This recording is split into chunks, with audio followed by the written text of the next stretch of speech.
bringing people into the lower chakras, or the lower, for those people who don't know what a chakra is, those lower emotional aspects of our existence, which is the fear of survival, the fear of lack, the terror of death and destruction, runaway sex, mesmerized at the entertainment level, the television, the media, the movies, all of the propaganda that keeps you titillated on those lower levels, titillated into fear, titillated into sex, whatever that is, not inviting you to be a conscious thinker, to go beyond the box, which I like to call beyond the box of convention, and contemplate the meaning of life.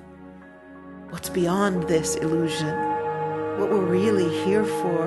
What my soul seeks? No. What's on TV tonight? Who am I going to party with? And this is a big machine that's keeping people in this energy.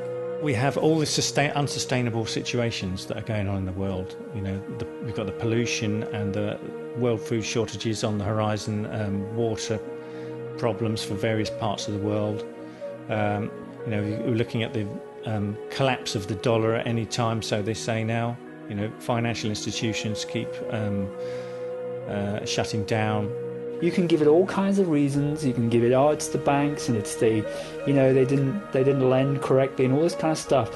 But essentially, the whole system is a low vibrational harmony, and we are beginning to question that. The whole nature of have and have not. You know, why should some people, you know, have more than they need and other people not enough? That's nonsensical. We should take energy from the universe to the degree we need it, and then give it out. Not hoard it, not hold it, but a flow of energy. That's how we're meant to live. We get big news blurbs on what Lindsay Lohan's doing, Brad and Angelina, all of this irrelevant, without offense to these celebrities, irrelevant information to keep people satiated and entertained. Society based on building up the ego, which is basically what it's about. It's about building lifestyles. It's about fulfilling desire and perceived need, creating fears. That's all a reality which we've bought into, which has been used to manipulate and control people. We accept it as normal. We accept it as, okay, that's how we live. It's all, you know, we call it civilized. What is life about? What am I here for? Who am I really? What is the soul? Let's contemplate this.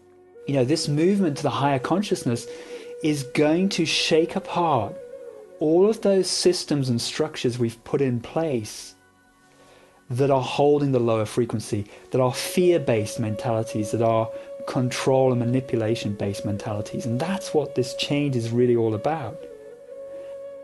There's basically two ways of looking at reality.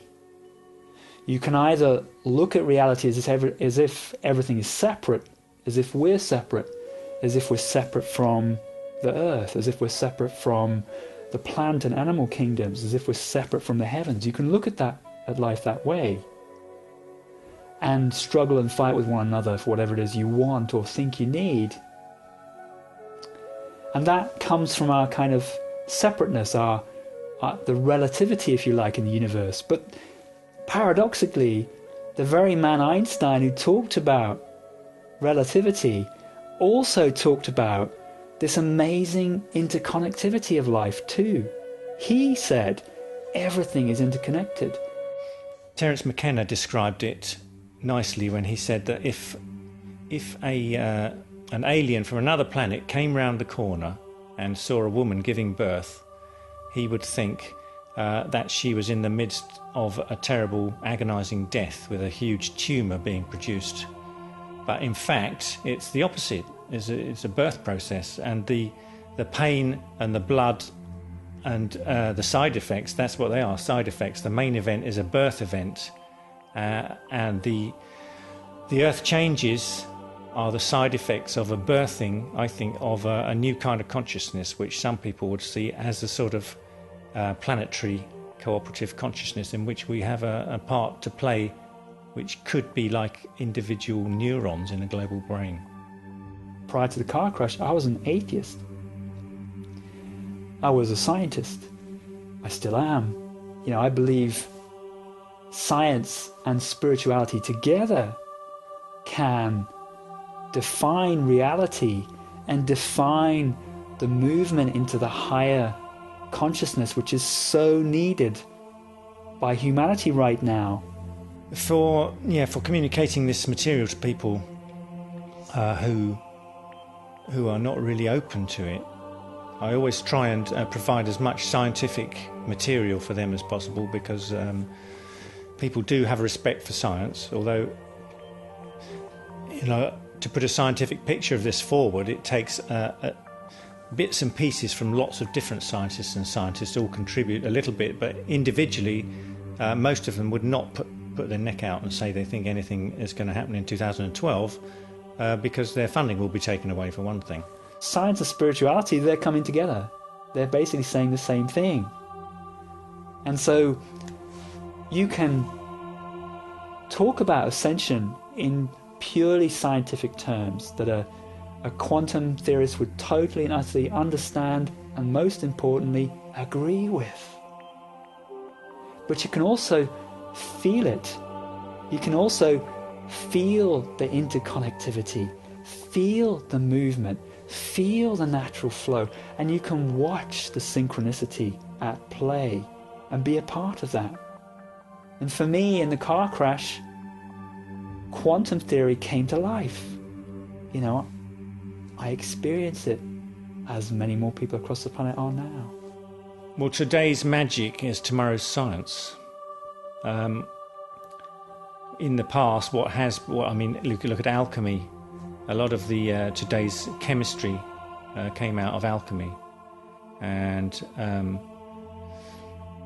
so what appears to be magical and unexplained and is put down to supernatural causes, very often you can end up getting the scientific reasoning behind it. But since we've got to a level now where we're looking into the quantum world, when you get down to quantum levels in physics, things start to behave in a very magical manner, and then this has led to people extrapolating those sub-quantum laws into the everyday world, and they come up with explanations for things that are, pretty paranormal. If you really look around this planet, everything, all creation, reflects number. From the leaf in a tree to the atomic. Consider that with one atom of this and one atom of this, you have gas, you've got water, all the elements are just absolutely definable by the atomic ratio. When the scientists and the metaphysicians and spiritualists join forces, watch out.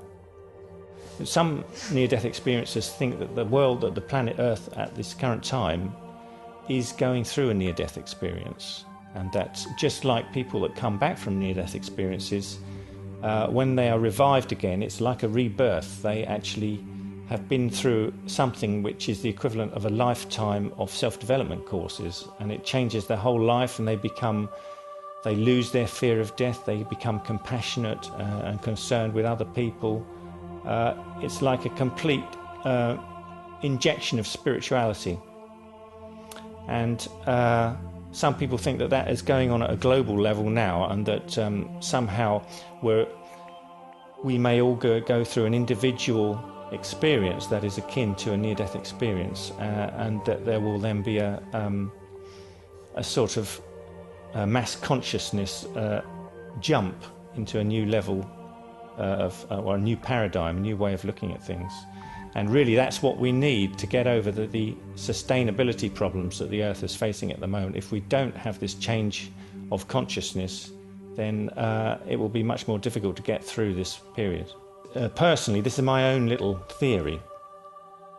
Having seen that we're looking at a possible geomagnetic shift, and seeing that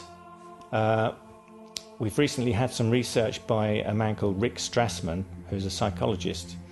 He's looked into the secretion, the internal secretion of hallucinogens by the pineal gland in the centre of the brain. And it seems that at birth and at death and during mystical experiences, the pineal gland secretes a hallucinogen into the bloodstream called dimethyltryptamine, or DMT. And it just so happens that the Maya used hallucinogenic plants that contain this substance. And we have people coming back from altered states of consciousness, which is an internal secretion of DMT, and they're talking about 2012. And it also happens that we have magnetite in and around our pineal gland, as well as in the bones of our sinuses, which gives us, or would have once given us, a sense of direction when the Earth's magnetic field was stronger. In the event of a geomagnetic reversal, which it looks like we are now in the throes of the beginnings of, that could cause an internal secretion of dimethyltryptamine and cause a massive visioning of most of the people on the planet. Now, the evidence for this is from people with temporal lobe epilepsy and schizophrenia. Those people are very, very affected by solar storms, which cause geomagnetic storms. In other words, movements of the Earth's magnetic field cause visioning in people who are very, very sensitive to that. When people have these visions, the very first thing that they are confronted by is their own internalized shadow material.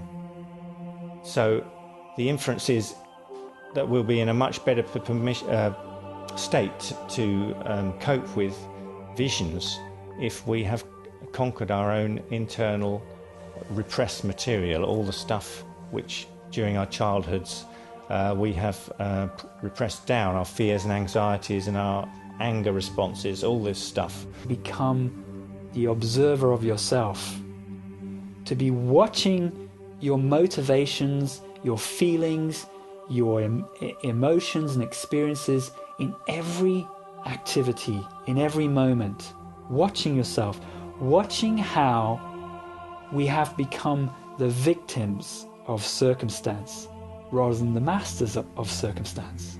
How, a neighbor is getting angry with you. Where is your consciousness moving in that moment? Are you losing yourself in the drama? Or are you still centered in who and what you really are? And until we're really watching ourselves, we cannot shape our response. We're reacting to circumstances rather than responding from our truth. If you just sit down and analyze as an individual how you affect your reality with your thoughts, then you will realize, or at least be able to contemplate, how we can do it as a civilization. We desire utopia, and we see our earth in shambles, and we're fed this negative image of the earth in total destruction all the time, and we despair. But it's all a part of the big game. In a way, we have created it. We have created this karma in order that we could experience a particular nature of ourselves. We didn't need to manipulate and control this earth. We didn't need to do that. We could have just accepted things as how they were and lived with it, but we didn't. And as such, we've created the karma which we're now reliving. Many of us are now being caused to relive. So we, from within our consciousness, are creating and drawing that energy to us, the energy of control, the energy of also sense of lack, because the two go hand in hand. Hence, we have, peak oil, we have, increasing energy rarefication, increasing food prices because food is going to become scarce, and so is water. We have all of that going on, and it's there to show us a message.